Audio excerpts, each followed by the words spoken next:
Assalamualaikum warahmatullahi wabarakatuh. Waalaikumsalam warahmatullahi wabarakatuh. Waalaikumsalam warahmatullahi wabarakatuh. Yes. Alhamdulillah pada malam hari ini kita ketemu di sini bisa ngobrol-ngobrol bareng. Apabila Bapak Ibu ada ingin yang ditanyakan mengenai jurnal Ekomabis dan Master yang diterbitkan oleh Universitas Pelita Bangsa dan jurnal JPW JMK, Jurnal Manajemen dan Kewirausahaan, Jurnal Pengembangan Wiraswasta, bisa Bapak Ibu tanyakan. Ada pengelola jurnal di sini yaitu Pak Heru, ada Bu Eka Giovana, ada Pak Arif, ada Pak Indra. Pak Ihsan kayaknya ada di Pelita Ilmu mungkin ya. Ada Bu Nur Aini juga. Bulan Juli ini akan terbit sekitar diperlukan mungkin sekitar 15 artikel untuk Master dan Ekomabis. Sedangkan JPW JMK, kalau JPW kan sudah akreditasi Sinta 5, sudah banyak yang masuk itu sepertinya sampai nolak-nolak itu. Pak Heru tuh. Terus sampai nolak ya Bu, begitu terakreditasi sekarang banyak yang masuk. Sampai tadi itu salah satunya saya disuruh ngelihat ini kenapa ini kok nggak bagus. Dia bilang nggak bagusnya karena dia nulis sendiri dan nggak ada data-data itu, bikin nulis sendiri itu ya jadi kurang aneh ya. Tidak hanya pernah dibaca oleh satu orang, dia sendiri. Kalau penulisnya 2 orang setidaknya sudah pernah dibaca minimal rekan penelitinya. Jadi setidaknya kalau 2 orang ya kesempatan untuk diterima lebih bagus lah. Terus ya berdasarkan kemarin Pak Heru sudah pernah mengelola mulai dari 0 sampai terakreditasi Sinta 5, maka saya menggandeng beberapa teman di IPIJA seperti Ibu Eva Giovana Asti, Ibu Eka Avianti, Mbak Meli, terus Pak Heru, Pak Rasipan. Saya minta tolong karena kalau dari UPB aja mesti nanti hasilnya jelek, maka harus melibatkan mitra bestari namanya. Ya tidak berlama-lama, monggo Pak Heru, kira-kira bagaimana kita nanti ke depannya untuk jurnal yang akan terbit Juli ini, 2, Master dan Ekomabis. Monggo Pak. Oke, Assalamualaikum warahmatullahi wabarakatuh. Waalaikumsalam warahmatullahi wabarakatuh. Kita bikin namanya ngobrol malam mingguan ngobrolin jurnal. Ini sebenarnya berawal. Kopinya mana kopinya? Nah, ya itu yang mau saya tanyakan sebenarnya udah pada nyiapin belum ini? Udah nyiapin kopi belum? Kan fasilitasnya ada snack, ada minuman, ada makan juga. Tapi silakan menyediakan sendiri. Kalau mau tukeran ya silakan nanti tukeran. Snack yang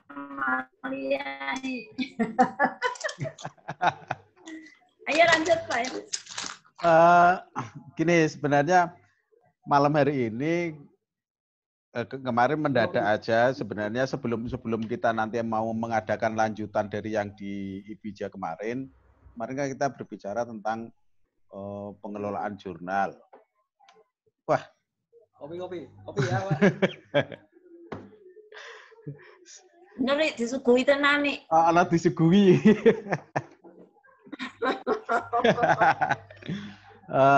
Berawal dari itu kemarin.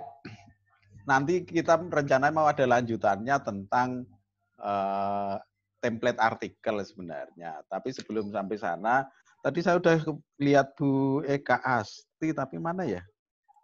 Oh ada ya. Ini. Ada itu?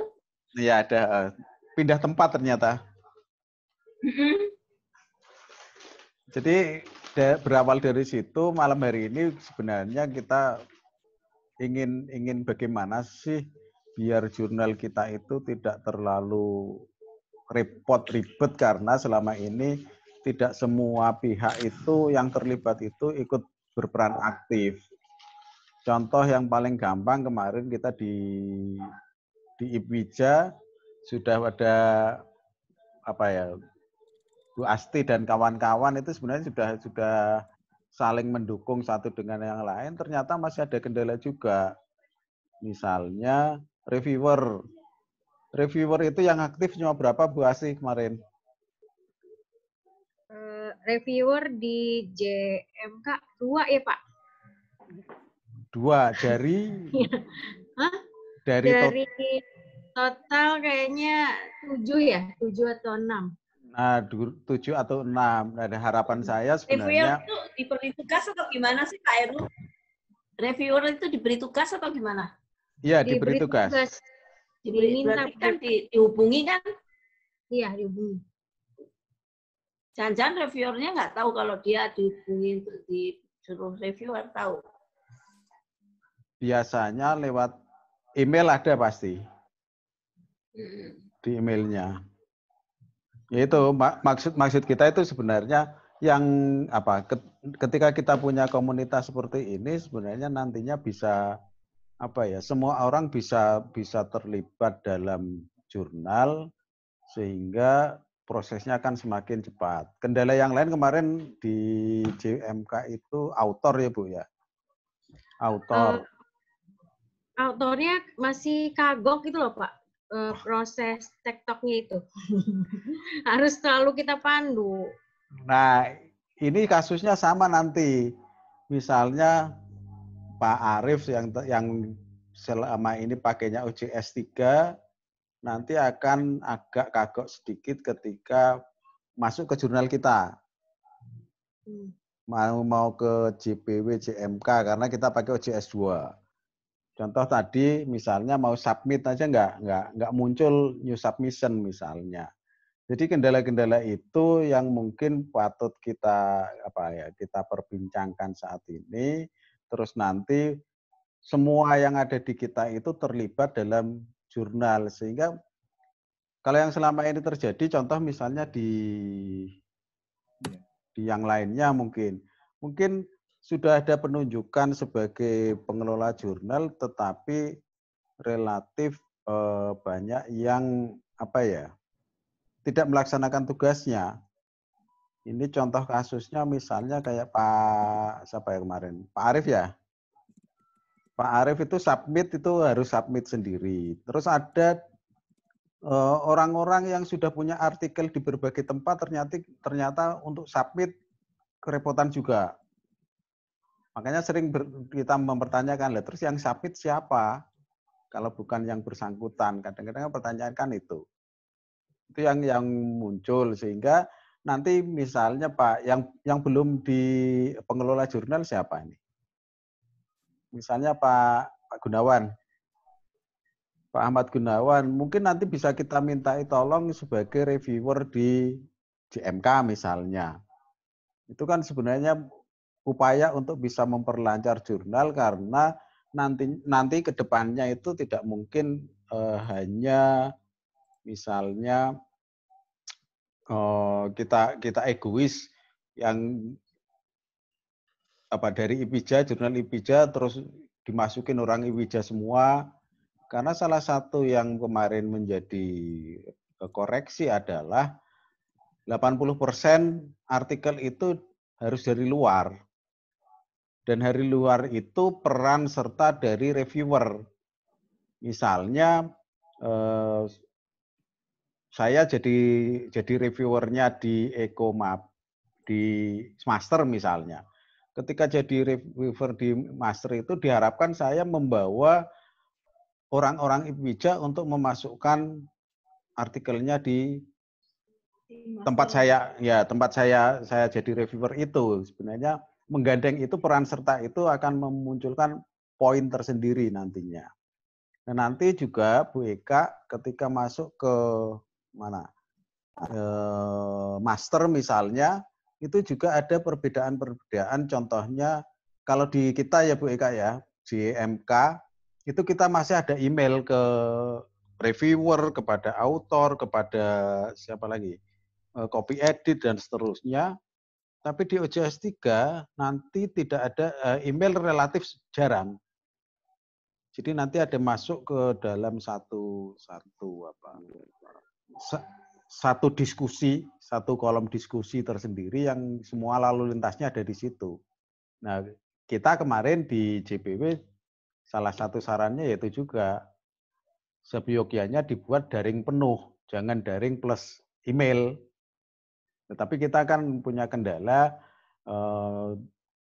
kendala bahwa JMK JPW selama ini itu kita nggak pegang panelnya, sehingga mau upgrade ke OJS 3 aja kesulitan. Itu sehingga ya udah kita bertahan dengan itu aja seadanya sebisanya nanti bisa di ini. Malam ini sebenarnya harusnya ada dari Tegal juga mau bergabung, terus dari Jayakarta juga, cuma mungkin nggak sempat atau gimana. Terus dari jurnal yang lainnya kemarin mau bergabung, tapi mungkin belum malam hari ini. Setidaknya nanti sebenarnya upayanya adalah gini, kita berkepentingan misalnya saat kemarin JPW sudah selesai semua, JPW, JMK selesai, harapannya nanti misalnya ketika ada dosen kita yang ada di Wija belum punya artikel, itu bisa dikirimkan ke master misalnya, yang belum ada di master. Nah, makanya ada pembagian. Karena makanya di IPIJA, meskipun saya ikut berperan di JMK, nama saya tidak saya masukkan di sana. Karena nanti saya tidak bisa nulis di sana. Boleh sih boleh, tapi etikanya itu sebenarnya nggak boleh. Masa sih saya yang ada namanya di JMK misalnya, kok saya yang ngoreksi sendiri, yang memperbaiki sendiri, kan intinya seperti itu. Sehingga kita perlu pegangan dari tempat lain untuk bisa tuker-tukeran. Dan kerjasama itu diperlukan gini, jangan sampai misalnya dulu dari UPB sering bilang, kenapa sih nggak orang IPIJA nggak ngirimkan ke UPB misalnya. Dulu waktu belum UPB ya, masih STIE.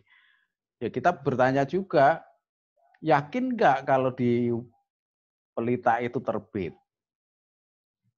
Misalnya kita menerima artikel dari UPB banyak, tetapi begitu kita mau ngirim ke sana, sana tidak terbit. Maka untuk memastikan itu perlu ada saling cross check kerjasama itu. Mungkin bisa untuk ininya mungkin bisa dari Bu Eka dulu deh, yang habis menerbitkan JMK yang harus sampai malam itu pun udah dibagi. Bagaimana kalau kondisinya misalnya editornya itu tidak pada berperan, seperti apa susahnya? Mungkin bisa diceritakan itu Bu Eka dulu, silakan. Assalamualaikum. Mohon izin Ibu Teri, Pak Heru, dan Bu Ibu Eka Bapak. gelap itu Bu Eka. Gelap. Ya. Ya udah, mohon izin aku pindah dulu deh sebentar ya Bu ya.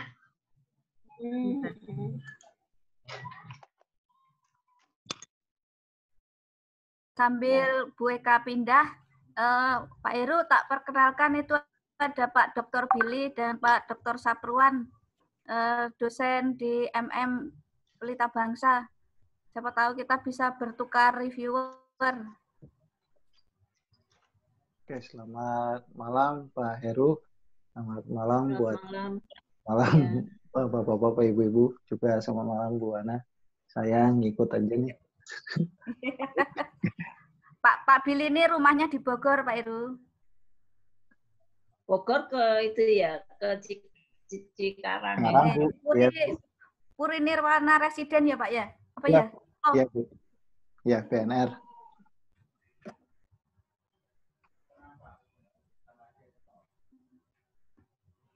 Di Mutu Pak Heru, di Mutu. Tenang Pak Billy, sebentar lagi ada tol, mudah-mudahan. Tol Tambun ya? Kan tahap 3 mau ada dari Citerep langsung ke Cikarang itu. Langsung Tambun kan. Jadi kalau udah buka udah kelihatan. Ya, udah kelihatan. Ya, mohon izin Bapak Ibu.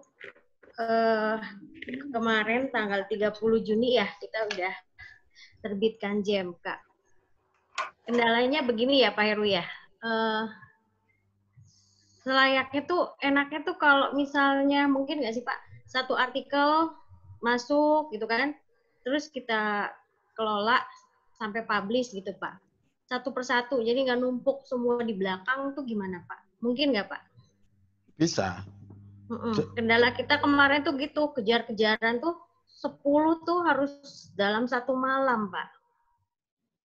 Gimana Pak? Ya itu kan karena autornya tidak respon-respon kan. Iya. Nah, jadi kan harusnya selayaknya 2 bulan sebelum terbit kan harusnya kita udah terima artikel ya Pak ya. Tapi ini kayaknya 1 bulan sebelum terbit baru berangsur satu masuk gitu Pak. Jadi, antrian di reviewer gitu kan, kendala kita juga reviewernya hanya 2 yang aktif gitu Pak. Itu yang jadi kendala memang di situ. Sebenarnya boleh. Jadi CMK, misalnya CMK ya, ini habis terbit ini. Habis terbit langsung aja kasih pengumuman bahwa CMK menerima artikel untuk terbitan berikutnya. Mulai sekarang juga boleh sebenarnya. Itu diproses. Bahkan sebenarnya sudah siap sekarang pun juga boleh. Misalnya sekarang kita udah punya artikel yang siap. Iya. Tinggal nunggu publish, udah di layout, udah di review, sudah siap lah.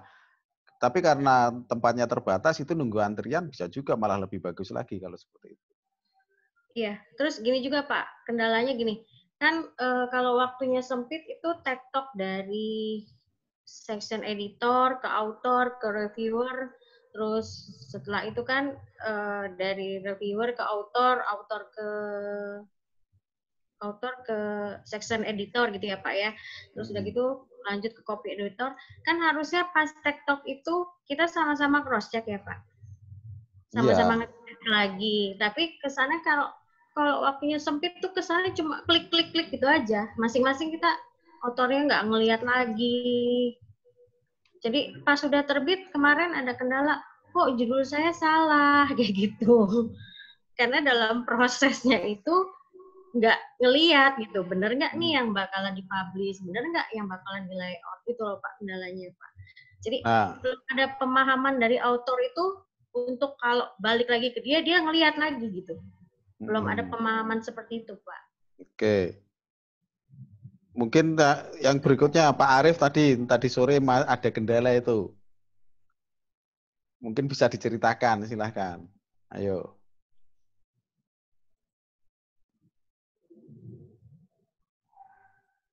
Ya, tadi sore itu kebetulan ada rekan yang mau submit. Ya tadinya itu saya terbiasa di OJS 3 ya, terus kemudian masuk ke OJS 2 agak repot juga sih, karena belum terbiasa.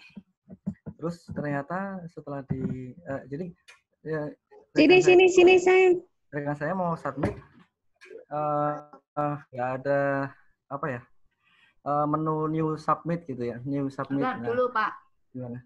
Master dan Ekomabris itu menggunakan OJS 3. Sedangkan IPIJA, CMK dan JPW itu menggunakan OJS 2 dan itu tidak sama. Itu bikin kadang bingung bagi orang yang mau submit, ya? Iya. Betul.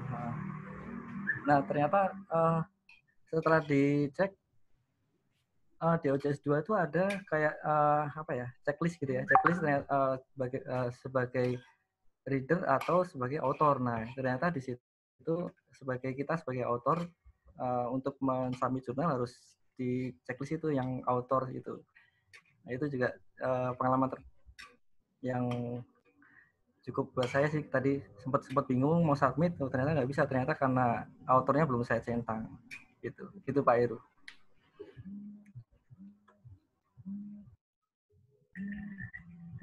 Gitu Pak Heru.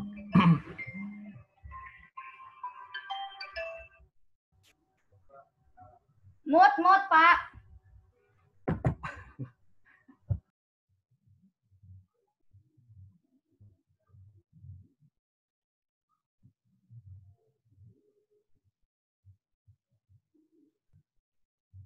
Masih di mute itu Pak Heru. Ada chat dari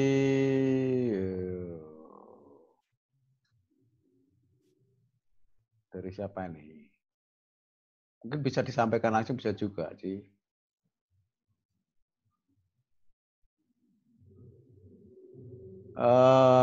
Pembatasan plagiarisme, metodenya jangan hanya regresi ganda. Itu dari Pak Sapruan. Terus dari siapa lagi ya? Gini, ini dari Pak Sapruan. Reviewernya siapa saja? Ini mungkin pertanyaan ini lebih ke Pak Arief itu. Pak Arief kemarin yang kayaknya kayak kalau untuk yang di apa di UPB itu ada sudah menentukan siapa-siapa reviewernya, siapa-siapa editornya, yaitu mungkin ya, mungkin itulah yang perlu disampaikan kepada masing-masing yang ada di nama di jurnal-jurnal itu nanti. Sehingga semuanya bisa berperan. Kalau enggak nanti yang repot akan apa? Kadang-kadang gini, pengelola jurnal enggak ngerti-ngerti tiba-tiba terbit. Nanti yang lain juga akhirnya merasa bahwa begitu saya submit sudah terbit, besok lagi berprinsip bahwa pokoknya kalau udah di submit sudah dikirim berarti udah terbit. Ini yang dialami oleh Bu Eka Giovanna ini. Ya kan? Bahwa begitu udah submit, giliran disuruh ngerevisi, itu sudah ada catatannya, begitu ya bilangnya udah direvisi. Pertama ya kan? Nah, itu mungkin bisa diceritakan bagaimana apa ya? Kadang-kadang kekesalan kita muncul, misalnya yang kemarin dialami coba misalnya. Banyak sekali yang jamin. Aduh, mohon maaf ya, mudah-mudahan nggak ada yang tersinggung Bapak Ibu ya. Cuma inilah yang kita hadapi ya. Karena kebanyakan Bapak Ibu dosen kalau masukin jurnal itu targetnya cuma satu, targetnya publish, ya kan? Publish dalam rangka dalam rangka persyaratan BKD gitu ya. Jadi kadang-kadang begitu udah masuk submit, yakinlah bakalan terbit gitu kan. Jadi prosesnya tuh kadang-kadang kurang mau kooperatif lah dengan kita. Jadi kalau dapat dari reviewer itu kalau kita perhatikan sebagai author ya, sebagai editor ya, itu kadang-kadang cuma sekedar ngapus-ngapusin balon-balonnya aja Pak. Gitu. Jadi nggak benar-benar direvisi.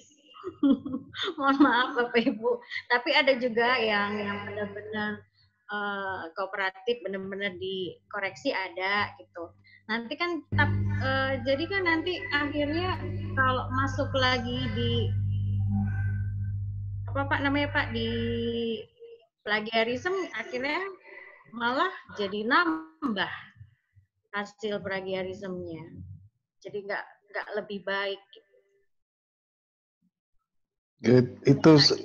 Itu salah satunya. Misalnya ada masalah-masalah. Ini sebagai gambaran awal dulu ya. Gambaran awal bahwa mengelola jurnal itu tidak semudah yang kita bayangkan karena proses jalan terus dan perlu perlu ketelitian, perlu kehati-hatian yang kadang-kadang kita tidak terlihat seolah-olah itu jurnal.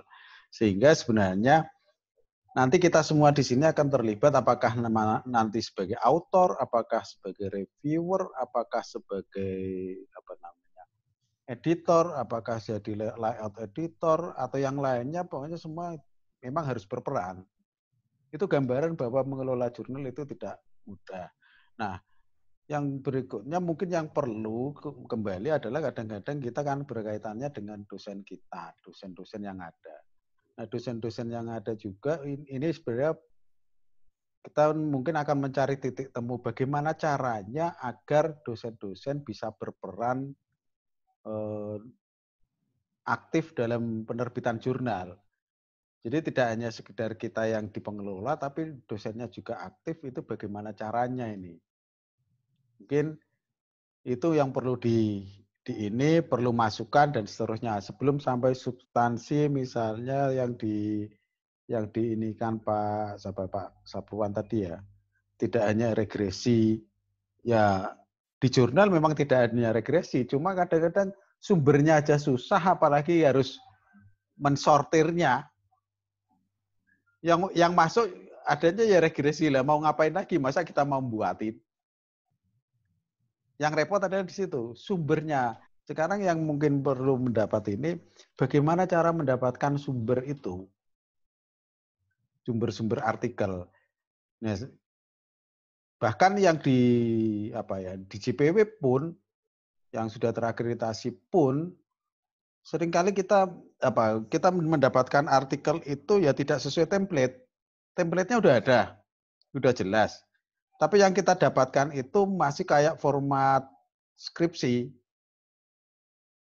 Itu yang menjadi kendala kita. Sehingga mungkin nantinya perlu untuk berikutnya perlu ada tentang template, tentang ini. Tapi sebelumnya sebenarnya bagaimana upaya kita menyadarkan ke dosen, kesiapan dosen atau peneliti untuk menyusun artikel itu seperti apa? Atau setidaknya sebelumnya kenal dulu deh jurnal online itu, OJS itu seperti apa? Submitnya bagaimana? Mungkin itu aja banyak yang belum bisa loh untuk itu. Mungkin ada masukan dari yang lainnya yang atau sebagai autor, pernah jadi autor, kendalanya gimana? Mungkin dari Pak Hamdan bisa juga, Pak Taufik, Bu Eti, atau siapapun silahkan deh yang mau sharing atau mau bertanya atau mau mengemukakan apa yang akan didiskusikan saat ini. Sebagai awal aja, silakan.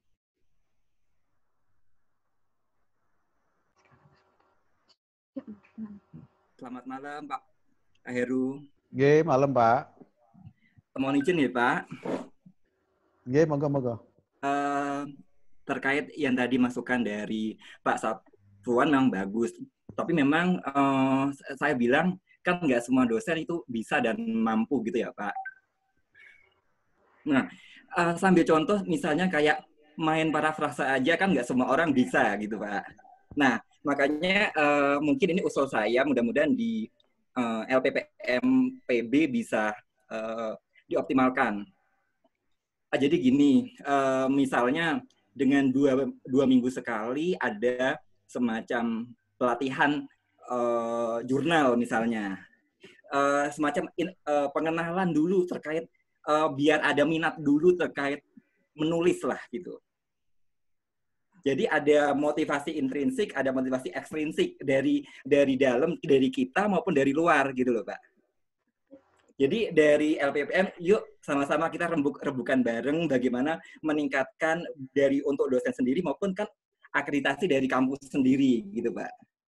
Nah, jadi maksud saya adalah dari tim LPPM, baik mungkin dari IPIJA, mungkin dari PB, mengadakan semacam kegiatan rutin 2 mingguan misalnya. Nah, dengan pengenalan misalnya, bagaimana sih membuat abstrak yang bagus itu seperti apa? Terus bagaimana melatih bagaimana kita memparafrase.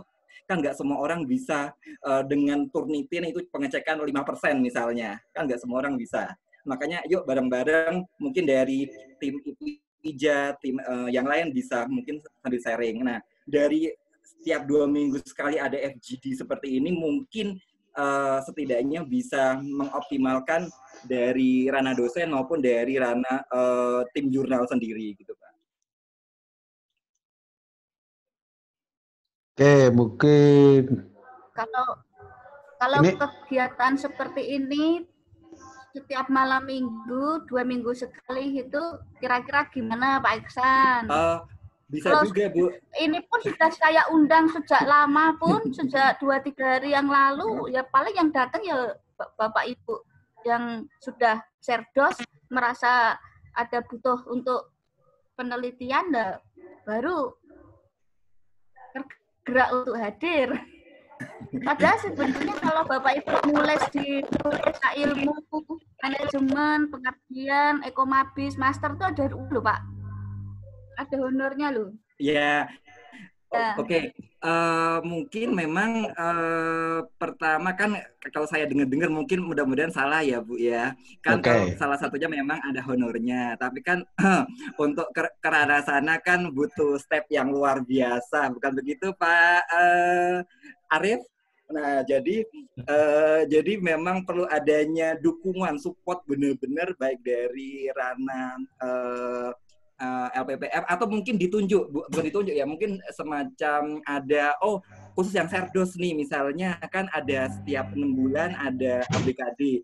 Nah, orang-orang tersebut semacam diwajibkan tanda kutip kira-kira yuk dalam 2 minggu ini bikin abstrak dulu yang benar seperti apa. Yuk kita latihan PLS seperti apa sih. Nah, jadi memang mungkin fokus dulu yang Serdos di tanda kutip diwajibkan untuk membiasakan diri terkait pengenalan ini. Sebenarnya nggak usah diwajibkan, harusnya sadar diri Pak.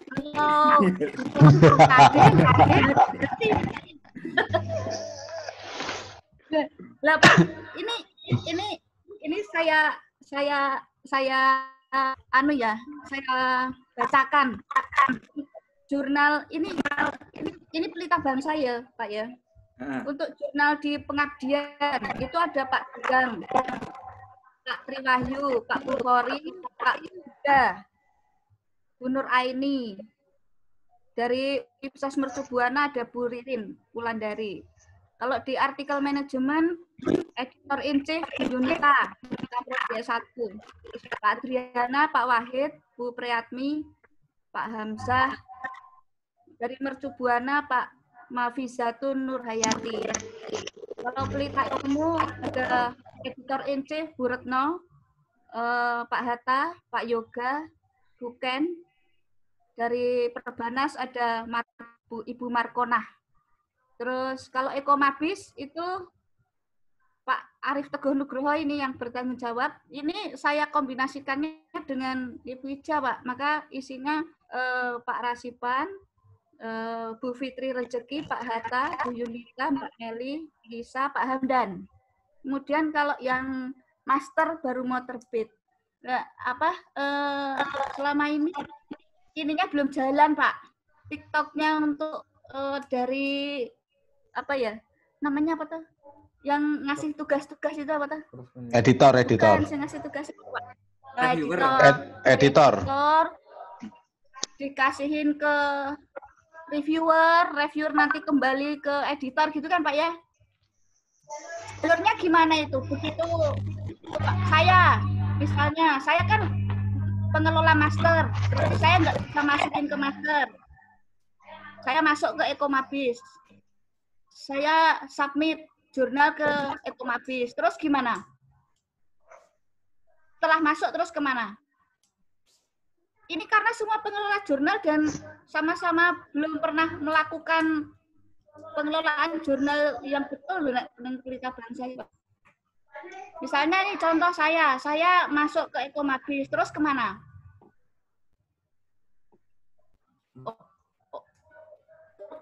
Dari pengelola jurnalnya terus dimasukkan ke diterima siapa gitu? Ya kena Pak. Saya masukin ke submit ke Ekomabis. Ya, submit terus kemudian. Ya, terus kemudian dia. Ya biar sharing ini sharing. Oh ya, dari author itu kan langsung ke editor ya Pak. Diterima oleh editor in chief dulu, terus kemudian editor in chief kan masuk nurusin ke section editor.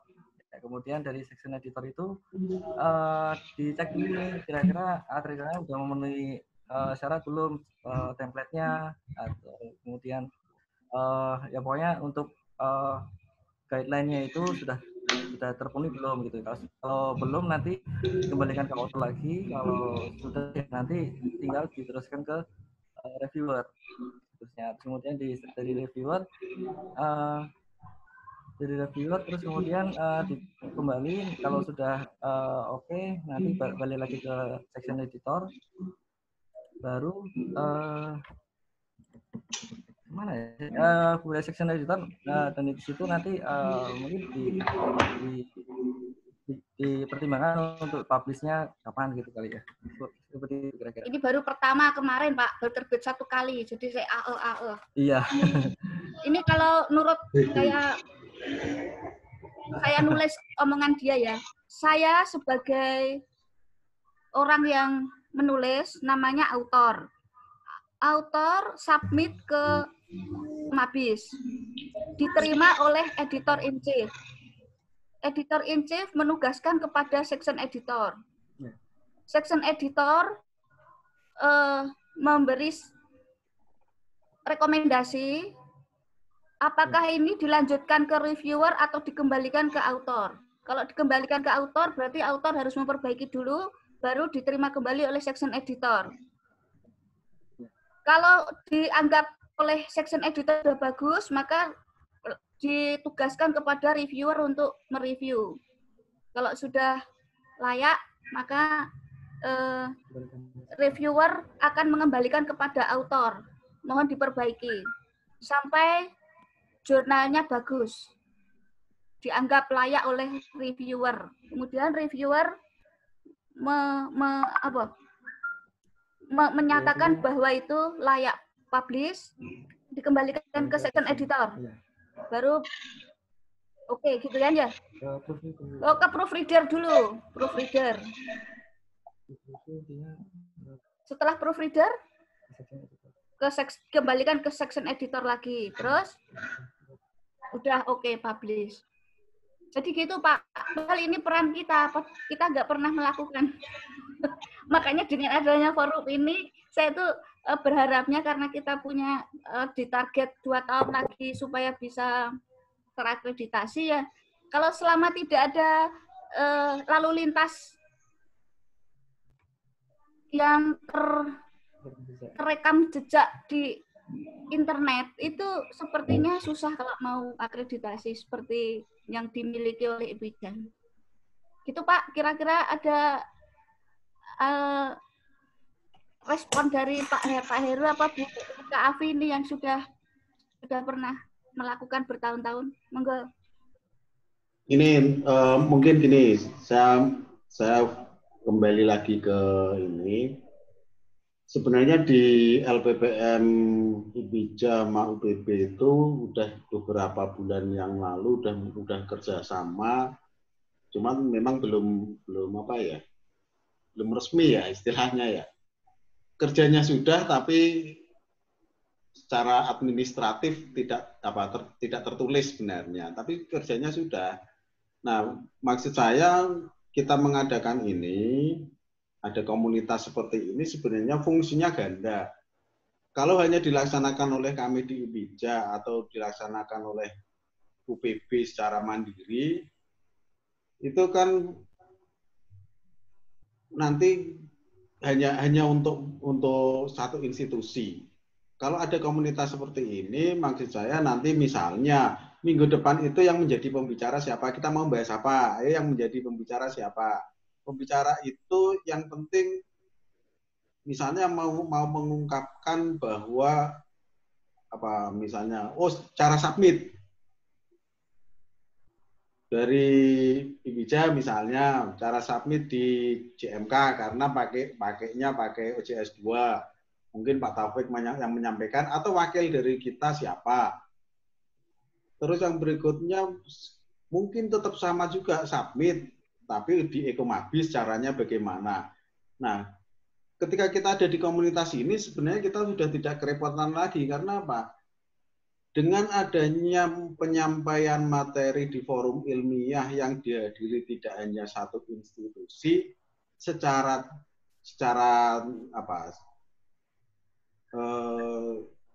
otomatis apa yang kita sampaikan pada saat ini bisa dianggap sebagai abdimas nantinya sebenarnya. Jadi kita sambil melakukan diskusi seperti ini, nanti ada wakil, untuk minggu ini wakilnya si A, si B. Itu kan bisa dijadikan abdimas karena dilakukan tidak hanya untuk satu institusi. Kalau saya berbicara cuma untuk dosen-dosen IPIJA, berarti kan tidak bisa jadi abdimas itu. Jadi ini fungsinya sebenarnya fungsi ganda, bisa untuk abdimas sekaligus untuk memperlancar jurnal. Apalagi nanti misalnya ada yang dari pihak lain, jurnal lain yang di luar institusi. Nanti landasannya sebenarnya kemarin kita awalnya dari situ. Jadi silakan nanti mungkin perlu dibicarakan lagi untuk yang berikutnya tadi apakah mau 2 minggu sekali, apa mau 1 minggu sekali, atau mau berapa minggu sekali. Mungkin karena ini waktunya mepet, mungkin seminggu sekali. Nanti ketika tidak terlalu penting atau bahkan yang kegiatan terlalu sibuk mungkin 2 minggu sekali, tapi setidaknya sebenarnya harapan kita itu sebenarnya seluruh dosen terlibat, tidak hanya dari institusi kita, dari luar juga bisa, mahasiswa juga bisa loh. Karena kedepannya kan mahasiswa, masa sih mahasiswa tidak ada peningkatan untuk ini di artikel.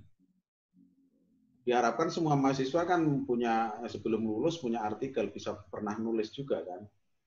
Apakah dengan dosennya atau gimana, itu nanti maksud kita awalnya adalah itu. Di samping untuk Abdimas juga untuk bentuk kerjasama, terus juga yang paling penting adalah biar mengelola artikel itu, jurnal itu tidak terlalu ribet sebenarnya.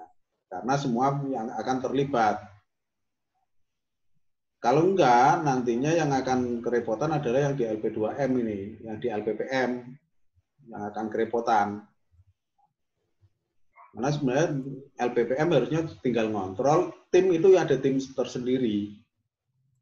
Ya, kalau misalnya kalau di kami itu cuma 2, kalau di UPB berapa banyak tuh? Ada yang pengelolanya di prodi, berarti kan harusnya yang bergerak itu ya pengelola yang di prodi itulah yang bergerak. LPPM itu untuk memastikan bahwa ini terbit atau enggak, tepat waktu atau enggak, istilahnya sebagai bagian yang yang ngopiak-opiak lah istilahnya. Karena selama ini kan kita berperannya gini, orang di LPPM dipandangnya adalah orang yang ahli. Harusnya kan enggak. LPPM itu fasilitator, ahlinya siapa? Ya ahlinya ya dosen-dosen harusnya. Selama ini kan orang bertanya segala sesuatu kok ke LPPM. Memang LPPM ahlinya apa? Akhirnya apa? Kita bohongin juga, akhirnya nurut juga. Itu jangan-jangan yang di LPPM itu suka bohong itu. Kayaknya yang ngomong juga itu. Pak, ini di master kan saya dibantu Pak Indra nih. Memang karena baru, memang belum ada reviewernya. Kalau minta reviewer paling ya dosen-dosen UPB, ada Pak Sapruan, ada Pak Billy di sini. Kalau misalnya diminta untuk menjadi reviewer, kira-kira kalau mereview itu gimana ya? Bisa cepat nggak, Pak? Intinya itu aja, Pak. Iya, Terus, ya, Bu. Ya. Kemudian yang kedua, Pak, kalau jadi reviewer di master, berarti Bapak nggak bisa masuk di master loh, Pak. Nanti Bapak bisanya penelitiannya publish-nya di informasi bisa, di Pelita Ilmu bisa, tapi nggak bisa di tempat kita sendiri. Itu, Pak. Ini, Bu. Kalau saya urun rembuk, Bu, ya. Oke, monggo, Pak. Ini aja. Kan kita baru memulai. Yang penting ada orang yang Ibu tunjuk mengelola dulu. Mungkin sesuai dengan kondisi. Ya. Pak Indra. Ya, itu dulu. Oke. Saya tak ngomong dulu, nanti kalau udah selesai baru ditanggapi. Ntar kalau putus tengah jalan lupa. Ibu sangat semangat banget. Boleh boleh kan Pak Indra ya, Pak. Jadi tunjuk dulu satu orang, terus mungkin yang kedua adalah panduan atau pedoman jurnal, bukan pedoman ini ya laporan ya, tapi jurnal. Ketentuannya jurnal itu Kalau kita nggak punya, udah adopsi dari kampus lain aja, kita pakai dulu. Dan nanti sambil berjalan, mengikuti perkembangan, kan tentu tidak sempurna. Baik orangnya mungkin kurang, reviewernya mungkin kurang, editnya kekurangan, itu sambil berjalan terus dikembangkan. Sementara mungkin Pak Indra bisa bergabung dengan LPPM yang S1 dulu. Kemudian pedomannya juga, pedoman jurnal itu juga yang kita adopsi itu nanti bisa diperbaiki sambil berjalan, disesuaikan dengan visi dan misi kampus kita. Nah, itu penyempurnaan sambil berjalan. Nah, kemudian yang mungkin perlu, ini kan ibaratnya kan kalau saya ibaratkan konsumennya kan ada satu dari internal UPB sendiri, baik dosen maupun mahasiswa, kemudian dari luar UPB. Kalau dari luar UPB, itu mungkin seperti yang Dr. Anna tadi sampaikan, idealismenya seperti itu. Jadi kalau ada orang autor yang ngirim mau submit ya kita harus aktif gitu. Nah, yang dari internal ini mungkin secara teknis ya kita juga harus aktif karena kita tahu sendiri kita semua sibuk semua kan. Jadi kebetulan saya pernah sekali yang ikut masukkan jurnal di Ekomatis. Nah, ini sepertinya perlu keaktifan kita. Nah, karena kita orang internal, ya kita masih pas kita ngajar, pas kita ada pokoknya perlu aktifan kita untuk bagaimana memantau gitu. Karena ya kita maklumi bersama karena kesibukan kita masing-masing, kadang-kadang jurnal kita itu nggak terpegang dan sebagainya. Sehingga kalau kita nggak mantau mungkin juga akan terlewatkan gitu. Nah, kemudian jadi secara teknis bisa aja secara lisan, secara ya macam-macam lah. Mungkin nggak perlu saya sampaikan di sini. Kemudian baru setelah terbit baru mengirimkan proses yang tahap kedua yang tadi disampaikan ada dananya baru mengirimkan laporan. Itu pun juga secara teknis kalau kita internal, jadi jangan mengandalkan hanya online saja. Jadi perlu Japri, mungkin lebih banyak Japri yang menangani di situ. Jadi saya kemarin ngirim kurang lebih 2-3 bulan sebelum terbit, kemudian di dalam internalnya kita nggak tahu, yang jelas kita mantau terus sampai akhirnya bisa publikasi. Gitu. Nah, kalau yang OJS yang dari luar, ini benar-benar kita harus serius karena menyangkut nama baik, jangan sampai mereka dari luar. Kalau dari luar ini begitu kita ngirim, ya kan, ada kiriman masuk secepat mungkin diproses, reviewernya juga secepat mungkin. Reviewer kalau bisa jangan berhari-hari, paling lama 2-3 hari nggak cukup gitu. Nah, itu juga ini supaya respon gitu, karena mereka juga perlu waktu perbaikan juga gitu. Itu terutama kalau dari eksternal, jadi kita benar-benar harus perhatiin gitu. Karena kalau tadi ya saran tadi bagus ya, dan masukan pertemuan, tapi realnya itu susah ya, jangankan mau 2 minggu sekarang aja, misalkan kita ibu aja mengundang belum tentu datang semua kan. Memang orang sekarang orientasinya kan kalau bisa nulis dapat duit gitu kan.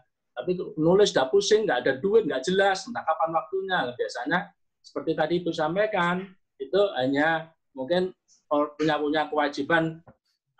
Kita pun nulis kalau nggak ada kaitannya dengan yang dibilang celing itu, ya juga sudah males juga gitu kan.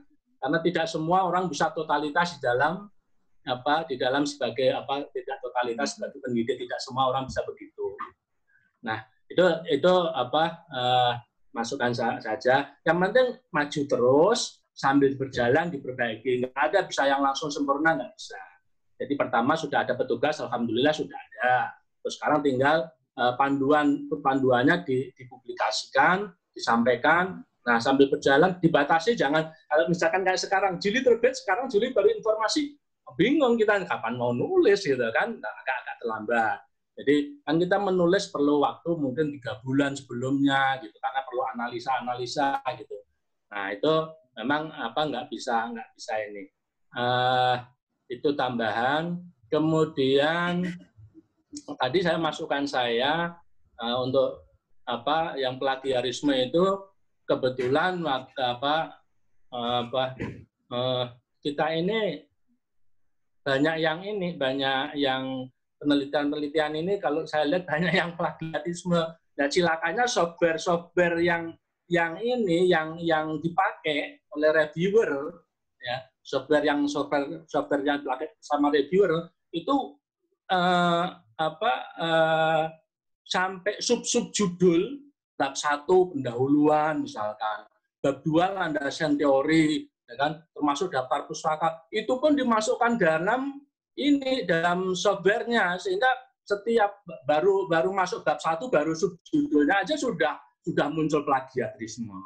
Itu yang kadang-kadang kalau reviewer nggak hati-hati akhirnya banyak tulisan kita masuk plagiat, padahal kalau harus mestinya subsistem itu kalau bisa jangan masuk di program softwarenya, tapi memang belum ada kesepakatan gitu. Nah, itu di dalam reviewer kenapa tadi yang kedua saya masukkan regresi berganda, saya hanya sebenarnya ingin memberikan pengetahuan anak-anak supaya pengetahuan atau wawasan mereka itu dalam mencari kebenaran melalui penelitian ilmiah itu tidak terkunci sama regresi berganda. Karena hampir semua terkunci di satu metode itu. Nah, ya nggak salah mereka, karena buku panduan yang lama itu menentukan seperti itu, panduannya seperti itu, jadi nggak salah mereka. Jadi kalau kita nanti, kalau ada panduan itu, sebaiknya jangan mengunci, biarkan mereka mengembangkan kan, bahwa kalau misalkan dikunci, banyak ini kurang karena di dalam manajemen kan ada manajemen kualitas, ada manajemen resiko. Nah, itu metodenya kan nggak perlu regresi, masih bahasa. Kalau semua dikunci regresi, gimana gitu. Jadi ilmu-ilmu pengetahuan itu akhirnya nggak berkembang. Hanya konsep teori, tapi di dalam penelitian lapangannya nggak berkembang, karena metodenya hanya dikunci satu itu. Ya, mungkin pemahaman saya, yang mungkin ada yang membimbing yang tidak semuanya, hanya kebetulan dari yang hampir semua yang saya bimbing dulu 100% menggunakan metode regresi berganda. Nah, ini pasti ada yang salah kalau begini gitu. Nah, mestinya nggak boleh begitu gitu. Walaupun mungkin kita suka regresi berganda, tapi nggak boleh begitu mestinya. Karena penelitian itu jangan sampai mengunci anak-anak kita, anak-anak didik kita jangan sampai dikunci hanya satu metode. Akhirnya nanti kesininya nggak ada metode lain yang selain yang diajarkan itu. Jadi sebenarnya masukan saya aja masukan. Jadi di dalam kaji penelitian kan sekarang kalau di teknik industri ada metode-metode pengambilan keputusan, itu kan banyak juga, itu kan, apalagi di manajemen sendiri kan juga banyak metode-metode itu banyak gitu. Nanti sebenarnya masukan itu. Itu Bu Ana, mohon maaf kalau keblabasan saya ngomong Bu Ana. Mohon maaf itu aja.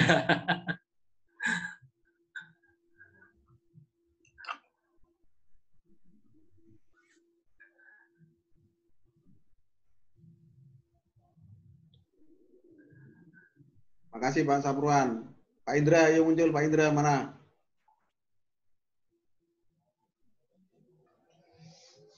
Oke, Pak. Assalamualaikum. Waalaikumsalam. Video nih. Sebentar, Pak. Halo, Bu Ana. Kan kelihatan kan gantengnya. Malu saya, Pak. Ini lagi wirawiri. Ini kebetulan alhamdulillah lagi di kampus juga gitu. Jadi tadi Kan ngobrol santai, wira-wiri juga nggak apa-apa. Ya, saking santainya saya hampir ini makan malam sambil makan malam. Ini tadi juga Pak Mardi ngasih gorengan banyak banget itu dibagi-bagi. Bu Ana kalau mau ke kampus ini. Oke, terima kasih masukannya tadi Pak Sapruan, nggih. Jadi memang untuk jurnal master ini jurnal perdana. Jadi mungkin kita masih belajar dari teman-teman dari JMK, JPW, Ekomabis juga. Terus ya yang lainnya ya belajar dari jurnal-jurnal yang sudah ada. Mungkin perbaikan atau pengembangannya kita lihat sambil berjalan gitu. Jadi ya memang penyusunan editornya juga atau nggak tahu nanti mau bareng mau disusunnya bareng sama teman-teman dari Bija atau gimana gitu untuk penyusunan editornya. Mungkin kita kemarin juga sampai sekarang nggak tahu. Bu Ana kemarin udah menyusun template segala macam ya belum ya Bu? Untuk master deh. Pak kemarin sudah Pak. Tapi itu disusun sebelum JMK terakreditasi. Begitu JMK terakreditasi kan kita jadi ngerti. Oh kita salahnya di sini. Ternyata tuh yang sekarang itu nggak perlu ada pinjaman pustaka. Jadi kita sudah bikin template itu, tapi ternyata untuk edisi perdana ini kayaknya butuh perbaikan lagi sesuai dengan revisi perbaikan dari reviewernya Ristek itu. Mungkin Pak Heru bisa share. Nah itu, Pak Heru itu yang bagusnya apa sih sebenarnya? Masukan untuk jurnal-jurnal yang ada apa aja perbaikan yang harus menyesuaikan untuk syarat-syarat akreditasinya Pak? Syarat akreditasi ya. Jadi maksudnya persiapannya mungkin bisa dari awal walaupun tidak sempurna kita buat barunya gitu. Jadi sebelum masuk ke situ mungkin yang lainnya dulu tak siapin dulu, coba tak lihat lembaran evaluasi mulai dari awal sampai akhir ya. Sebagai gambaran buat kita semua nanti. Sebelum itu mungkin ada yang lainnya mau komentar, misalnya ada Pak Taufik tuh. Dia kemarin juga tim yang harus lembur sampai malam itu. Oke. Assalamualaikum Pak Taufik, lama tidak bersuah. Ketemu teman. Pak Taufik Alwi. Oke. Assalamualaikum. Mic-nya mati Pak Taufik. Waalaikumsalam warahmatullahi wabarakatuh. Pak Indra. Oke. Pak Indra. Boleh saya komen sedikit?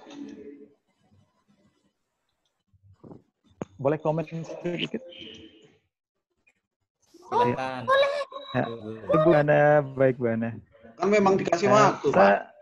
Iya, luar biasa. Saya sependapat dengan arahan dari Pak Heru, Bu Ana, ada Pak Sapruan juga tadi. Tadi ada statement yang menarik, ada istilah dikunci dengan satu pola, dikunci dengan satu pola. Sementara kalau kita punya diversifikasi metode analisis dengan ragam yang lebih banyak, memang lebih kaya konten dari jurnal yang kita kelola. Mungkin itu dari Pak Sapruan tadi. Dan arahan dari Bu Ana tadi yang menarik, bagaimana tingginya interaksi antara autor dan pengelola jurnal. Dan itu dibutuhkan aktivitas interaksi dan komunikasi yang cukup intens. Pengalaman kami di JMK, atas arahan dari Pak Heru tentunya, itu memang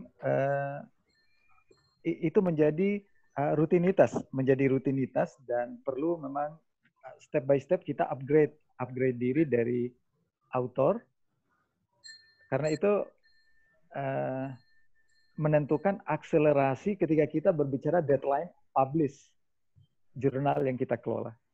Jadi target publish itu terkait dengan kinerja author dan interaksi tim yang ada di dalam tim jurnal kita.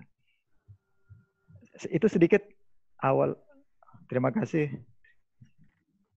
Mudah-mudahan tidak putus-putus komen dari saya. Pak, saya curhat sedikit ya. Ini sepertinya terkunci di regulasi. Ya? Apa putus-putus suara saya? Enggak. Lancar, Pak. Lancar, ya. Ya, ini sepertinya terkunci di regresi. Ini kembali ke curhatannya Pak Ihsan. Kita itu harusnya lebih sering mengupdate ilmu. Jadi misalnya Pak Ihsan tuh disertasinya pakai apa? Di-sharing tuh sama kita-kita nih.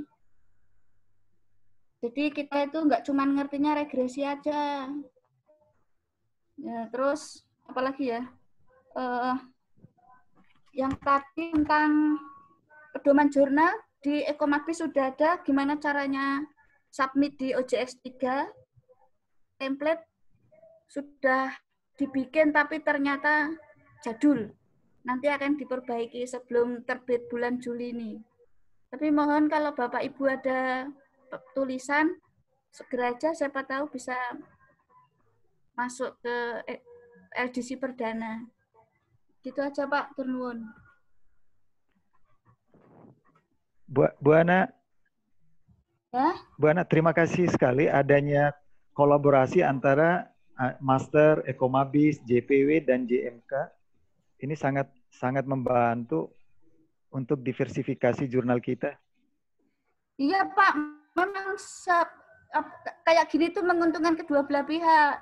Jadi kalau IPIJA mau naik ke Sinta 3 misalnya, itu kalau penulisnya orang IPIJA semua masih jelek tuh. Harusnya diisi oleh dari kampus lain. Nah, kita bisa tuker-tukeran jurnal itu lewat forum seperti ini. Itu kayaknya di Pak Heru mau nge-share tentang revisi kemarin. Bang Pak. Sudah ya? Udah. Kalau udah ya udah, selesai. Loh, maksudnya udah mal ininya. Nih, secara umum itu ada 8 elemen penilaian secara umum, yang di dalamnya nanti terbagi menjadi bagian-bagian macam-macam. Nih, kita bacakan. Yang pertama, penamaan jurnal sudah sesuai ISSN. Makanya jurnal-jurnal yang belum punya EISSN wajib punya EISSN. Sampai kapanpun kalau nggak punya itu ya nggak bisa diajukan akreditasinya. Terus nama jurnal cukup spesifik tapi meluas. Untuk jurnal pengembangan wira swasta. Spesifik, dikatakan spesifik, tapi tetap aja masih cukup meluas tuh. Karena tidak spesifik di bidang misalnya manajemen, di bidang pemasaran misalnya. Pemasaran pun spesifik misalnya tentang relationship marketing misalnya. Itu salah satunya. Terus yang kedua, kelembagaan. Inilah pentingnya ada kolaborasi. Pranata penerbit adalah perguruan tinggi. Harusnya kalau pengen poinnya, ini poinnya berapa? 2. Kalau poinnya pengen nambah 2, itu ya kerjasama antar perguruan tinggi atau dengan asosiasi.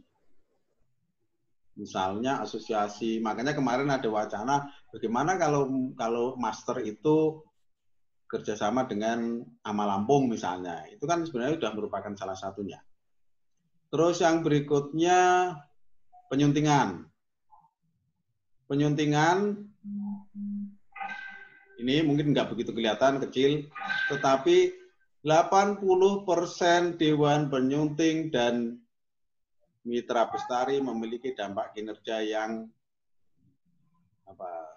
harusnya memang meluas. Sehingga ketika akreditasi akan dilihat di dalamnya apakah reviewer misalnya dia memberikan catatan. Ketika memberi catatan pun berdampak atau enggak. Ini makanya dikatakan sebaiknya Mitra Bestari secara ketat menilai naskah, memberikan catatan, dan seterusnya. Makanya model bypass itu ya tetap nilainya akan kurang. Ini masih mending nilainya 6,5. Terus ini sebaiknya menggunakan manajemen penyuntingan secara daring penuh. Ini hanya bisa dilakukan oleh OJS 3. OJS 2 belum bisa karena pasti pemberitahuan pakainya email. Jadi diharapkan semua aktif di sana. Terus penyuntingan manajemen jurnal secara online dengan sistem OJS belum dijalankan secara ini sama dengan tadi. Pastikan reviewer yang tercantum di website terlibat dalam proses penyuntingan. Ini kasusnya adalah kita punya 8 reviewer, yang 5 itu relatif tidak punya peran karena ketika dikasih kerjaan bisa 1 bulan, biasanya 1 minggu. 1 minggu nggak respon juga, terus kita kasih notifikasi lagi, tidak respon juga, akhirnya apa? Ganti lagi. Akhirnya yang aktif cuma berapa? 3 orang kasus di JPW. Ini yang membuat nilai berkurang. Terus yang di dalam substansi artikel, nanti saya contohkan di ininya aja, di template aja. Terus penampilan. Desain tampilan berciri khas, namun informasi pada halaman depan jurnal kurang informatif. Ada beberapa tabel yang blur, sampai segitunya. Jadi resolusi itu juga dinilai. Pastikan website jurnal memudahkan pengunjung mengakses. Jadi informasi kadang-kadang kita repot juga. Ketika kita basicnya bahasa Inggris, ternyata banyak yang tidak paham dengan bahasa Inggris. Ketika di bahasa Indonesia katanya kok bahasanya Indonesia di luar nggak bisa nggak akan paham. Kita repot juga di situ. Terus keberkalaan, sebaiknya mengaktifkan indeks. Pastikan jurnal dapat konsisten terbit tepat waktu. Nah ini yang selalu dikejar, ini Pak Taufik, Bu Eka, Asti, Bu Afi, Bu Tami itu kemarin. Ngejar agar terbit tepat waktu, jangan sampai terlambat. Ini yang menjadi kendala kita. Belum akreditasi, kekurangan artikel. Begitu kita mau recheck yang tidak bagus, kita tidak punya stok artikel yang lainnya. Ini pasti nanti akan dialami oleh Ekomabis, master apalagi ini. Terus yang berikutnya penyebar luasan. Penyebar luasan ini yang seringkali kalau dulu itu berdasarkan oplah ya. Oplah nama lainnya apa? Nyetaknya berapa disampaikan ke berapa. Kalau sekarang itu dinilai dari sitasi, jumlah yang mensitasi per hari, bukan total yang mensitasi, tapi perharinya atau pengunjung perharinya juga dinilai. Pengunjung per hari sekian sampai sekian, nanti ada hitungannya tersendiri dan seterusnya. Nanti akan ada hitungan itu tersendiri. Terus pengindeks. Kita berupaya ke DOAJ. DOAJ itu nanti mensyaratkan misalnya gini, DOAJ itu nggak mungkin kalau reviewer atau editornya cuma dari kita. Bahkan mintanya adalah ada yang dari luar, beda negara. Itu juga perlu dipikirkan. DOI di IBIJA sudah ada DOI, di Pelita itu yang punya DOI baru Ekomabis sama master, rencananya nanti kalau terbit sudah ada DOI-nya juga. Ini upaya-upaya yang dilakukan. Terus berkaitan dengan template artikel, mungkin secara gambaran kasarnya ya, saya sampaikan di sini, bahwa di artikel jurnal itu sekarang susunannya cuma ada judul, abstrak, di abstrak itu ada kata kunci pun antara OJS 2 dengan OJS 3 memasukkannya beda. Di OJS 2, kata kunci itu menyatu dengan metadata abstrak. Tapi kalau untuk OJS 3, kata kunci sudah ada kolom tersendiri. Sehingga ada perbedaan-perbedaan di situ. Yang jelas mungkin secara ringkas saja saya gambarkan di sini. Judul ditulis secara singkat, jelas, tepat, menunjukkan masalah yang hendak dikemukakan dengan mengemukakan terlebih dahulu gagasan utama artikel, diikuti dengan penjelasan lainnya. Kalau untuk yang lainnya, judul tidak lebih dari berapa, itu merupakan kebijakan dari masing-masing jurnal yang berbeda-beda. Terus, di metadata, ini yang kemarin kita seringkali belum ada, ketika mau masukkan di metadata itu seperti apa. Kalau artikelnya dalam bahasa Indonesia, maka judul artikel di metadata, di websitenya, itu juga autor hendaknya menuliskan dalam bahasa Indonesia juga. Kalau artikel di dalamnya itu bahasa yang lain, maka judulnya juga pakai bahasa yang lain. Kalau untuk format huruf, berbeda-beda antara Ecoma, BIS, Master, JMK, JPW. JMK, JPW yang satu terbitan di LPPM IPIJA aja berbeda. Model susunannya juga akan berbeda. Model penulisannya. Abstrak. Abstrak itu intinya berisi latar belakang singkat. Ini jika ada. Terus tujuan atau lingkup penelitian, metode singkat. Ini metode singkat, bukan metode untuk menjelaskan ini apa yang sudah biasa untuk uji hipotesis membandingkan SIG dengan ini, itu udah nggak masuk ke sana. Terus ringkasan atau hasil dari temuan kita. Yang terakhir adalah kesimpulan. Sehingga yang sering terjadi di kita itu hasil penelitian itu masih menampilkan signifikan karena T hitung lebih besar dan seterusnya, itu udah nggak perlu lagi kalau udah sampai sini. Kecuali kalau angka-angkanya silahkan. Terus juga kata kunci itu kemarin dapat komen bahwa kata kunci itu bisa berupa frase atau kata yang di setiap katanya itu dipisahkan dengan titik koma. Kemarin kita pakainya koma, bukan titik koma. Ini salah satunya. Terus yang berikutnya tentang pendahuluan. Secara umum ini, secara prinsip. Di jurnal saat ini, seluruh artikel di dalamnya itu bentuknya paragraf. Jadi tidak boleh ada poin 1, poin 2, poin 3, terus bulat, gitu nggak boleh. Semuanya harus pakai paragraf. Kalau terpaksa ada list atau numbering, itu tetap aja dibuat dalam bentuk paragraf. Terus, yang kedua, ini yang sering kali muncul, rumus-rumus yang sudah umum tidak perlu ditampilkan. Misalnya kita sering memunculkan rumus T hitung, rumus F tabel, dan seterusnya. Rumus yang ditulis itu cuma yang memang substansial ya. Bahasa yang benar apa sih substansial ya. Tetapi ketika kita memasukkan rumus, harus ada nomornya. Misalnya, Y sama dengan A plus B1, X1, B2, X2, titik, nomor berapa. Tuh. Terus yang berikutnya, informasi dalam bentuk grafik, gambar, atau tabel, seminimal mungkin. Dan ini tugasnya dari layout editor sebenarnya, gambar tidak melebihi ukuran artikel, misalnya tulisannya itu jangan sampai lebih besar misalnya, itu urusan artikel. Ini susunan di template di artikel itu cuma ada pendahuluan, metode, terus habis metode terus hasil pembahasan, kesimpulan, cuma itu aja. Jadi tidak ada tujuan penelitian, tidak tersurat, tidak ada subnya, tetapi masuk di pendahuluan.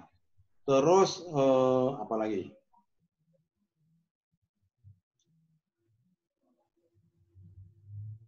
Tadi sampai mana tadi?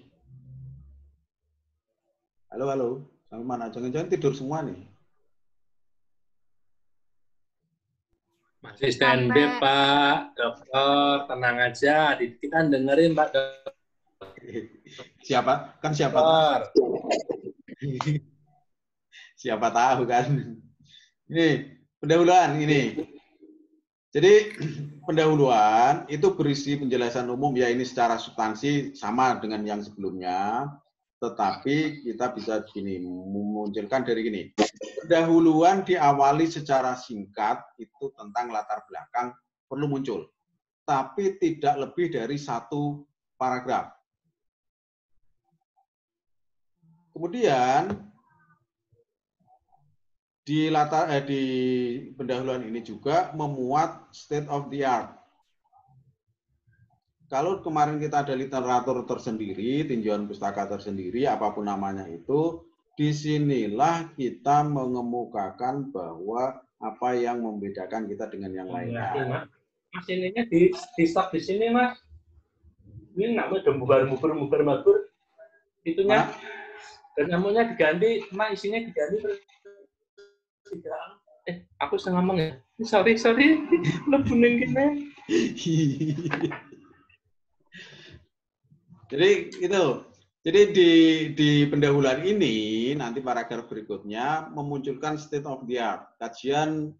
Nah, di sini muncul kajian review literatur atau penelitian-penelitian sebelumnya, yang disinilah yang mengungkapkan penelitian sebelumnya seperti apa, hasilnya ada perbedaan satu dengan yang lainnya seperti apa. Nah, ini pun tidak, yang disarankan adalah gini, kita selama ini selalu mengungkapkan ketika ngomong itu nunggu titik baru memunculkan referensi. Ya seharusnya tidak, meskipun belum titik, ketika memang itu ada referensinya, masukkan di situ. Sehingga dengan membandingkan antara penelitian yang ada, penelitian yang sebelumnya, teori dan seterusnya, disitulah nanti muncul novelty-nya. Apa yang membedakan kita dengan yang lainnya? Intinya ada di situ.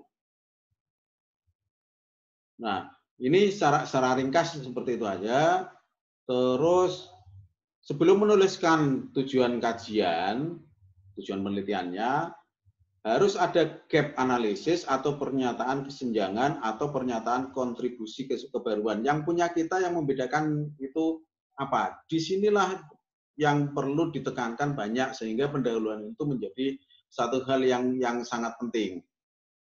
Nah, kemudian ini karena munculnya banyak muncul di apa? Kita kebanyakan itu ngambil dari tesis atau disertasi atau skripsi, itu seringkali begitu munculkan tujuan penelitiannya, itu masih ada tulisan berdasarkan latar belakang tersebut maka tujuan penelitian ini adalah, dan seterusnya.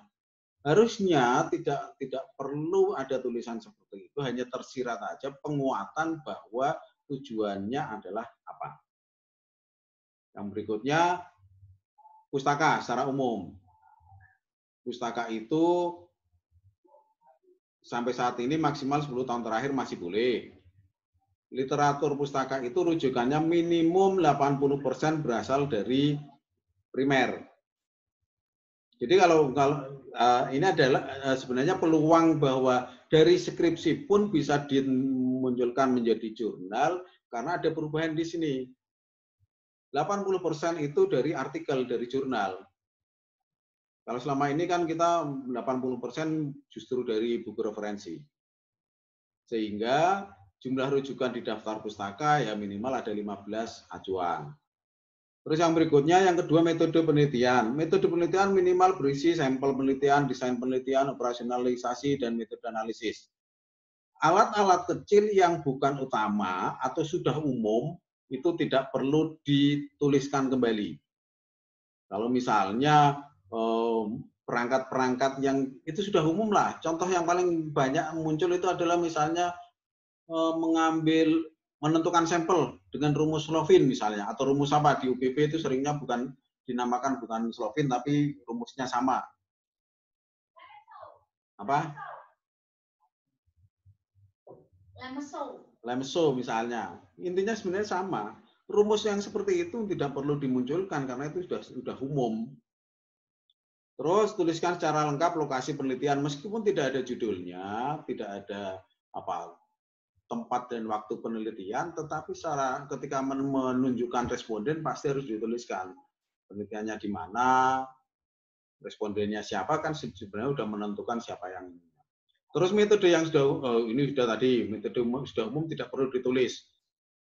Terus misalnya yang sekarang banyak sekali yang pakai regresi ganda. Regresi ganda itu sampai dijelaskan secara detail uji persyaratan analisis normalitas. Normalitas adalah apa, terus caranya bagaimana, dan seterusnya. Itu hal yang sudah umum yang tidak perlu dimunculkan lagi.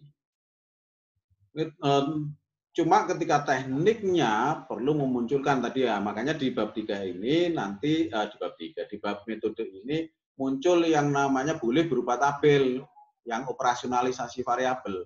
Pengukurannya pakai apa, ininya pakai apa, skalanya berapa, itu boleh. Metode analisis boleh juga, ukuran bisa tercapai atau tidak adalah uji hipotesis. Ujinya pakai apa, tercapai apabila apa. Kalau sudah itu, baru masuk ke hasil penelitian dan pembahasan. Hasil penelitian pembahasan itu mengandung 3 unsur utama, yaitu what atau how, yang kedua why, yang ketiga what else. Intinya gini, ketika kita di hasil penelitian pembahasan, apakah data yang disajikan telah diolah? Jadi yang dimunculkan di sana adalah data olahan, bukan data mentahnya. Seringkali kita memunculkan gini, memunculkan deskripsi responden itu berupa tabel. Boleh tabel, tapi yang sudah diolah. Akan lebih disarankan misalnya saat ini dulunya kita pakai deskriptif untuk variabel tunggal, mungkin sekarang pakai cross tab misalnya. Terus yang berikutnya juga temuannya. Ketika kita sampai kepada temuan hasil, itu kecenderungan kita gini. Ketika menentukan hasil ada tabel tentang apa ya, ANOVA misalnya, koefisien misalnya, itu seringkali kita hanya untuk menunjukkan bahwa persamaan dari hasil analisis itu persamaannya bagaimana, ketika diuji ini signifikan atau enggak, harusnya cuma sampai di situ dulu, belum melakukan pembahasan. Sehingga ketika hasil ya pokoknya menjelaskan tentang hasil. Yang kedua unsur why. Pada bagian pembahasan terlihat ada kaitan antara hasil diperoleh dengan konsep dasar atau teori hipotesis. Nah, disinilah sebenarnya munculnya yang tadi hilangnya tinjauan pustaka atau telah literatur itu nanti banyak dimasukkan di sini. Ini berpengaruh terhadap ini. Kenapa itu muncul di sini untuk literaturnya ada di situ. Terus what else? Apa ada kesusahan? Nah ini kalau sebelumnya pembanding. Membandingkan hasil penelitian kita dengan penelitian yang ada, penelitian sebelumnya, teori, dan seterusnya di sini. Makanya muncul telaah literatur sudah tidak ada lagi karena nanti banyak dibahas di sini. Nah, inilah yang terjadi. Terus kalau ketika kita sudah sampai ke pembahasan seperti itu, baru kesimpulan. Kesimpulannya itu bagaimana? Kesimpulan itu cukup menjawab permasalahan atau tujuan penelitian. Sudah tidak lagi kita mengungkap teori, tidak kita mengungkap penjelasan lebih lanjut. Yang baru bahwa kesimpulan ini tidak boleh misalnya Ekomabis kemarin, Master misalnya, Master JPW itu masih menggunakan simpulan itu dibagi menjadi simpulan saran. Di Master ada simpulan keterbatasan saran misalnya. Nah di sini tidak boleh ada subnya untuk yang berikutnya. Simpulan adalah to the point apa hasil dari penelitian kita, tapi di dalamnya boleh juga ditambahkan implikasi atau saran atau keterbatasan. Tetapi sekali lagi tidak boleh dalam bentuk numbering atau bullet. Di sini yang ditampilkan adalah dalam bentuk paragraf. Semuanya dalam bentuk paragraf.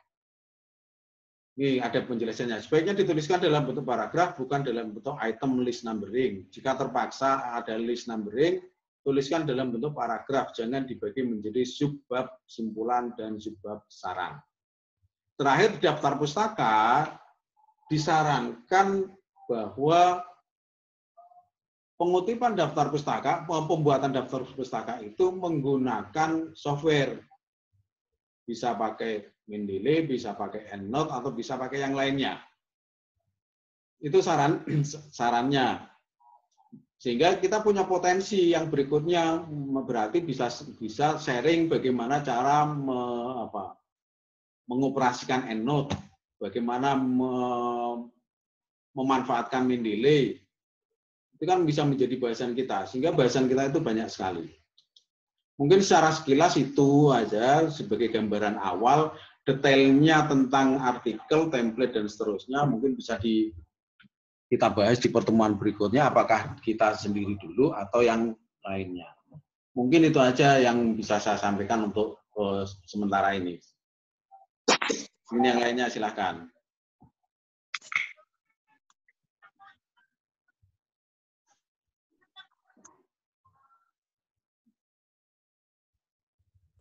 Pak Ihsan, kalau di tempat Pak Ihsan di Universitas Brawijaya, pakainya apa Pak? Mendeley? Iya, pakai Mendeley, Bu. Kita kalau di JPW JMK, Pak Heru pakai apa Pak? EndNote. Boleh EndNote, boleh EndNote, boleh Mendeley. Lebih gampang mana tuh? Yang jelas Mendeley itu kita tinggal bikin account. Kalau EndNote kan software-nya harus download, harus berbayar. Berbayarnya apa? Ya kayak kita pakai software Office itu kan.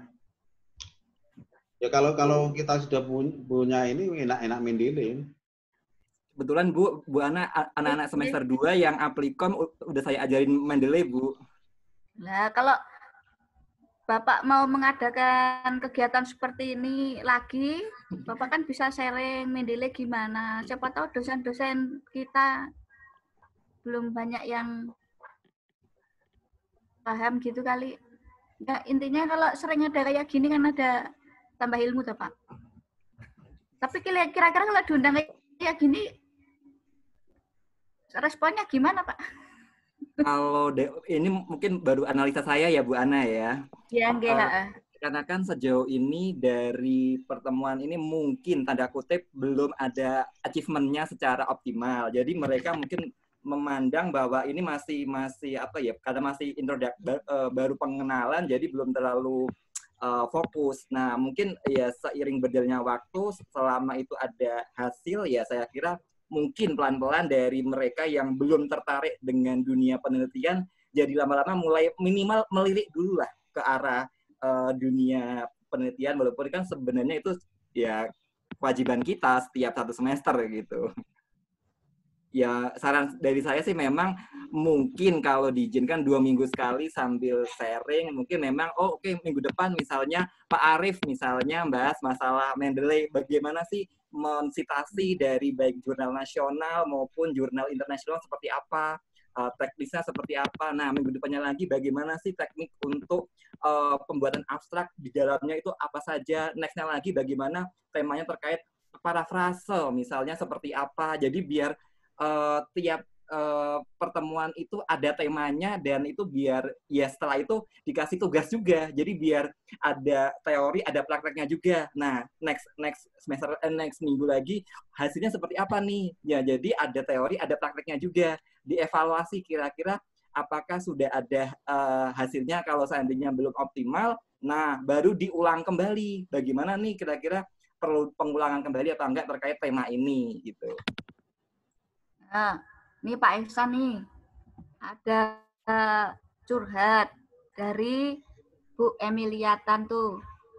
Pak Ihsan sering-sering berbagi metode penelitiannya dong. Pak Ihsan kan sudah studi lanjut, ya Pak, minggu depan.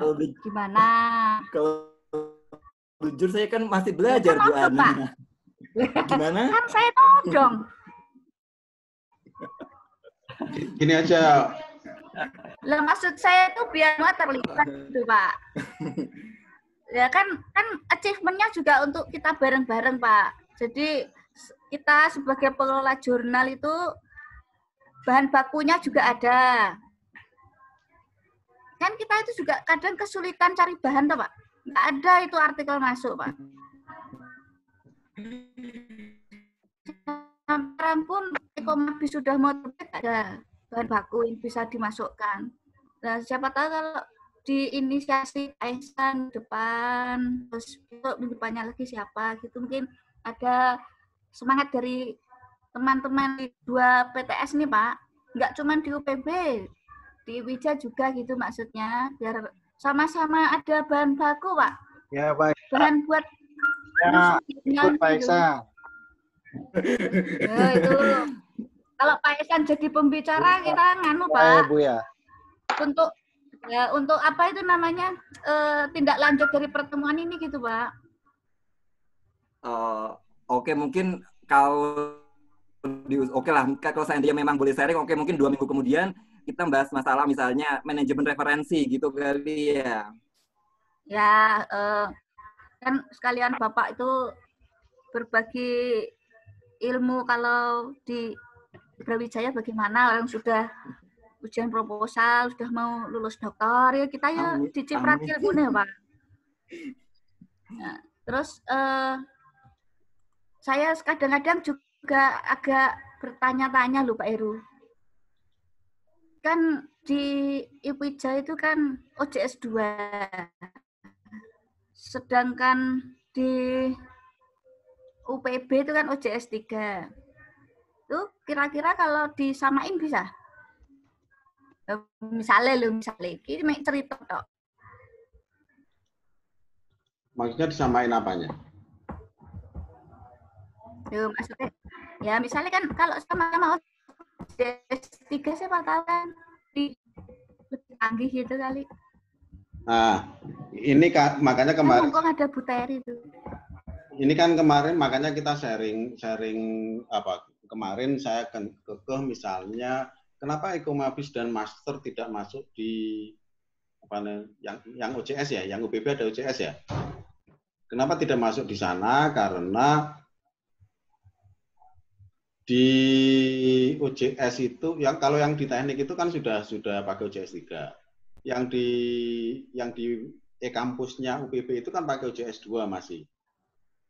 Dan kita relatif tidak pegang cPanelnya. Kita kerepotan ketika mau update, ketika kita mau merubah. Contoh kasus yang ada di IPIJA itu karena tidak dikelola sendiri oleh kita panelnya.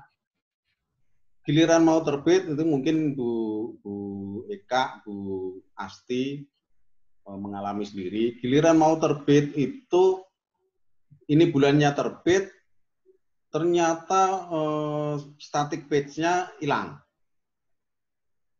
Plugin untuk static page. Sehingga apa?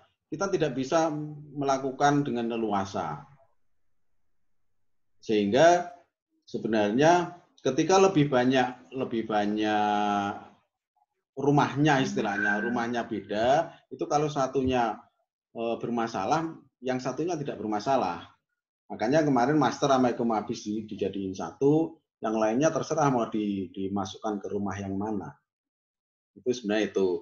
Terus kalau JS, kalau untuk di apa namanya di IPIJA itu mungkin kedepannya jadi OJS 3. Tapi untuk saat ini kita masih kemarin sepakat di tim jurnal itu sepakat bahwa sampai JMK terakreditasi kita tetap pakai OJS 2.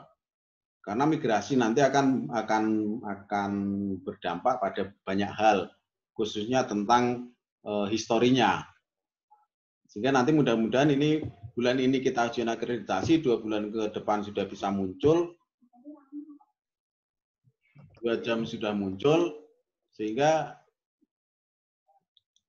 yaitu setelah itu baru kita baru migrasi ke OJS 3.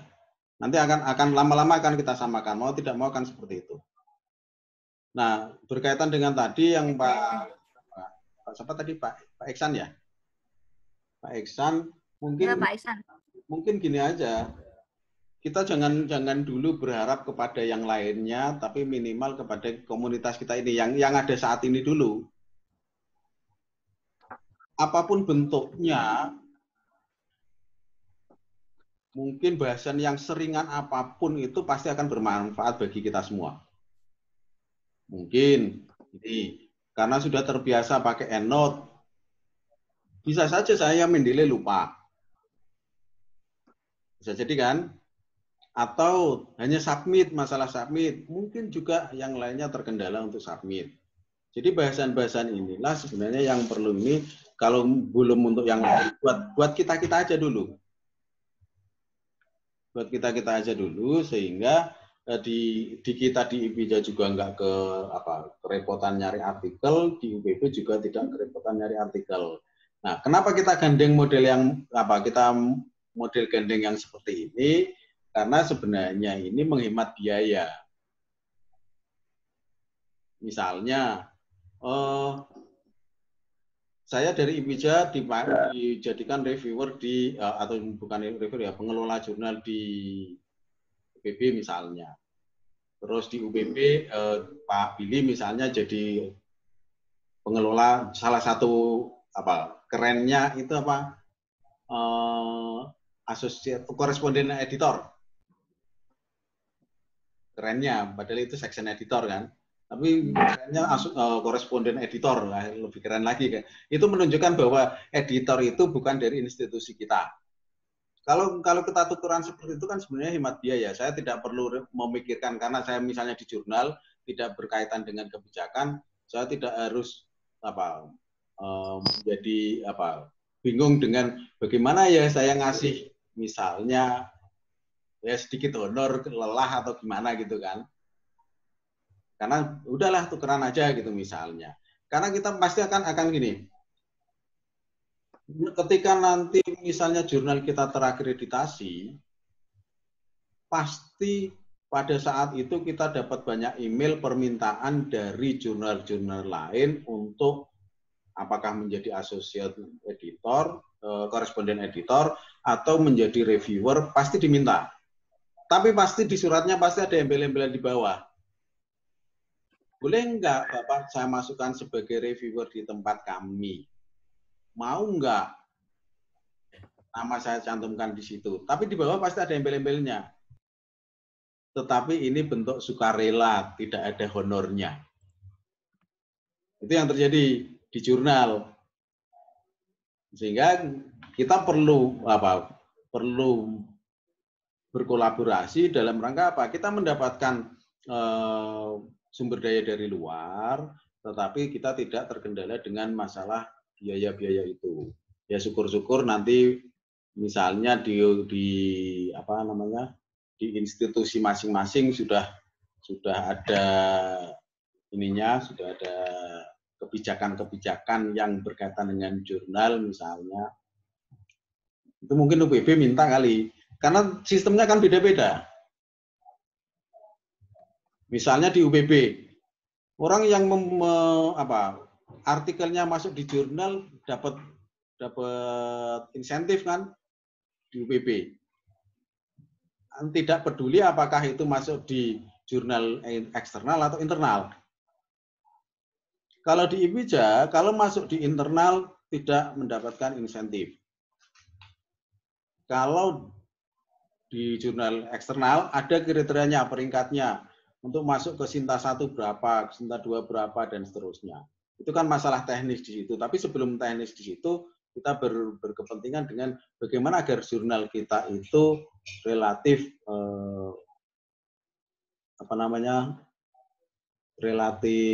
jurnal kita relatif bisa jalan dengan baik misalnya. Ini siapa tahu ini tadi masih ada batik, ada nggak itu? Apa ngomporin batik sekalian tuh? Ini bosnya datang semua. Iya. Ada Bu Ati, ada Bu Teri, itu bosnya datang semua hari ini. Tapi memang kok sudah ada insentif pun kadang-kadang ya dosen diminta untuk jurnal ya. Kalau nggak pas kepepet BKD. Jadi Bapak Ibu, saya berharap dengan adanya pertemuan pertama kita ini hari ini bisa berlanjut ke pertemuan berikutnya. Kalau pertemuan berikutnya seperti rencana Pak Ehsan ngisi gimana Pak Heru? Terserah, kesepakatan aja. Untuk berikutnya mau yang mana dulu? Yang mana dulu? Kan setidaknya targetnya adalah kita yang ada di sini, yang hadir hari ini kan bisa bikin jurnal, publish, mungkin bisa saling tukar antara UPB dan IPIJA. Terus kemudian saya bacakan daftarnya ya. Untuk di IPIJA itu terbit April, Juni, Agustus, Desember. Kalau untuk UPB terbit Juli, Desember, Januari. Jadi untuk bulan ini Bapak Ibu bisa mengisi Ekomabis Master. Monggo kalau mau ngisi nanti bisa konsultasi. Kalau di Ekomabis dengan Pak Arif, kalau di Master dengan Pak Indra. Nanti kalau bulan Agustus itu yang punya IPIJA itu. Karena bulan kemarin yang Juni kan IPIJA terbit. Nanti ada lagi terbit lagi IPIJA Agustus, Desember. Itu aja. Terus kalau di kita yang di UPB ada Juli, Desember, Januari. Itu yang saya tahu. Karena kalau yang lainnya saya kurang tahu. Pelita ilmu enggak tahu, saya manajemen juga enggak tahu. Pengabdian masyarakat enggak tahu. Jadi ini aja yang dikelola bersama. Ini sebenarnya ya Pak, Bu, belum ada MOU kerjasama antara UPB tapi masuk ke sana. Ini kan seperti ya, MOU kerjasama antara dua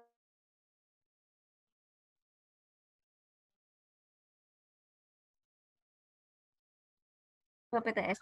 Kira gara-gara Bapak Ibu saya mengisi untuk volume 1 nomor 1 yang master dan volume 1 nomor 2 untuk yang Ekomabis. Berharap bahwa bulan Juli ini bisa terbit.